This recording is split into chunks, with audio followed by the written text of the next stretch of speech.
heard you was a beginner witch and you was looking to understand the method and or POV for clockwise and counterclockwise magic. Clockwise, drawing something in, counterclockwise, pushing away and or repelling.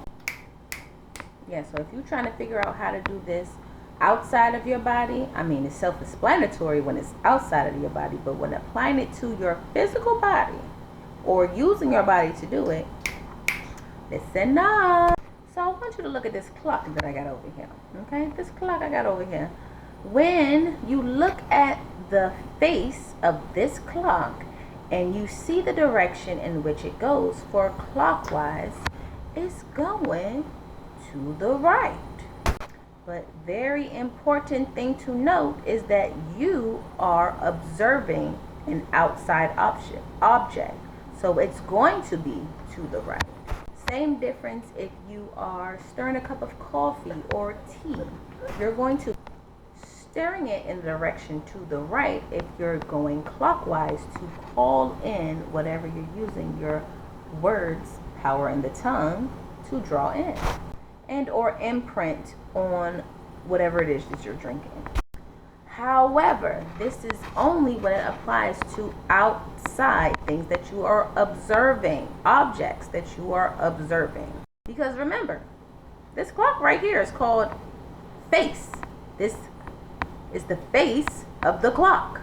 So if you're looking to draw things in, like you're using a certain ritual, a glam ritual, and you have enchanted your makeup or your skincare products for your routine or ritual, applying it clockwise is key. However, the way you would do it properly for your own personal face, you would imagine that the clock is your face. What that would look like is you going to the left, to the left, to the left, everything you want in the hands to the left. That's why they say the left hand is the hand that brings in fortune and abundance, and the right hand is when you pushing it away, you spinning it. The left hand itching, that means you got something coming in. The right hand itching, that means you about to be spending some shit and you might not want to, or you might need to. So that is where that little saying comes from. And I'm trying to tell y'all, our big mamas, they definitely practice magic, because they got what? I'm trying to tell y'all, our big mamas, they knew magic because they had sayings like that. If they didn't do magic, why and where would that saying have come from?